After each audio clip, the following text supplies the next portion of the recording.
Dalam Bapa dan Putra dan Roh Kudus. Amin. Allah Tritunggal Maha Kudus, kami Kau panggil untuk menjadi murid Putramu Yesus. Selalu mencari, selalu berjuang, selalu menemukan yang tak pernah selesai kami temukan. Di tingkat pikiran, di tingkat perasaan, di tingkat roh. Semoga kami semakin mendekat dan mengalami Yesus. Terpujilah namamu kini dan sepanjang segala masa. Amin. Para saudara, di awal tahun 2024 ini, bulan Januari, kita selalu diingatkan akan diri kita ini adalah murid. Murid yang selalu ingin mencari dan menemukan. Murid yang selalu bertanya dan tak pernah selesai pertanyaan itu. Dalam relasi kita dengan Tuhan Yesus, dengan relasi kita dengan siapa saja. Jadi sebagai murid kita harus mencari.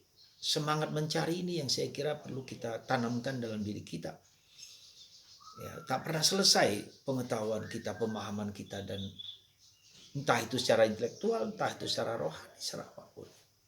Jadi ada rasa haus, ada rasa lapar untuk berjumpa dengan Yesus.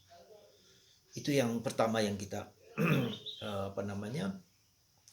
sadari dulu. Yang kedua, syarat untuk menjadi murid Yesus itu ada beberapa hal penting. Pertama adalah dialog. Ada pertanyaan, ada jawaban, terus ada dialog, ada komunikasi, ada sesuatu yang dipertanyakan, berani bertanya, terus mencari. Dan itu dalam pertanyaan, dalam dialog itu harus ada percakapan. Ya, ada percakapan yang akrab dan mesra. Dan itulah dikatakan oleh Santa Teresa dari Avila, doa adalah suatu percakapan yang mesra dengan Tuhan. Nah, hari ini Injil kita bisa melihat percakapan antara Yesus dengan para murid, panggilan murid pertama. Ya, Filipus yang berjumpa dengan Yesus lalu mewartakan itu kepada teman sahabatnya, ya, Nathanael yang disebut Bartolomeus. Di sini para rasul pun dipanggil dengan bertanya, dengan berdialog, berkomunikasi. Yesus juga mengatakan, aku telah menemukan engkau, aku telah melihat engkau di bawah bonara. Dan engkau percaya karena aku mengatakannya. Tapi engkau akan melihat surga terbuka, malaikat Allah turun naik ke surga. Jadi kita bisa melihat apa yang perlu kita sadari, bahwa doa itu adalah intimate conversation with God. Percakapan yang akrab dengan Tuhan, yang mesra. Ya, percakapan dengan akrab.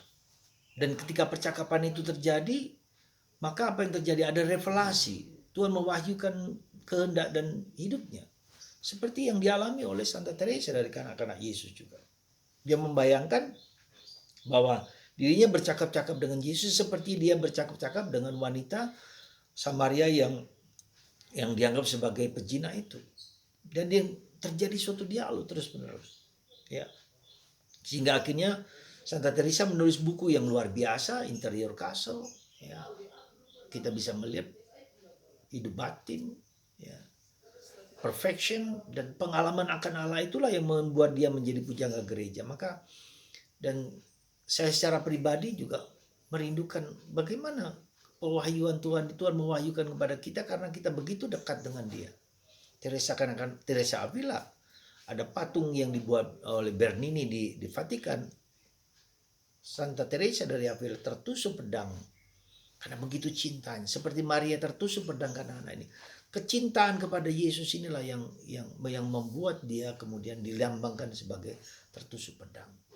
Saudara, rindukah Anda mengalami seperti itu? Rindukah Anda merasakan? Saya rindu juga, tapi mungkin saya merasa bahwa mungkin iman saya, cinta saya belum begitu mendalam seperti para rasul, juga seperti Yohanes, atau seperti Teresa Avila. Tuhan, tambahkanlah kasihku kepadamu supaya aku dapat lebih mengalami, mengerti, memahami panggilanmu yang luar biasa itu.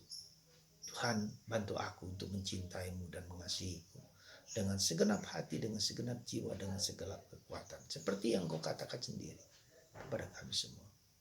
Tuhan memberkati Anda semua, kita semua semakin dalam cinta kita kepada Yesus. Tuhan memberkati Anda, Bapa, Putra, dan Roh Kudus. Bapa, Putra,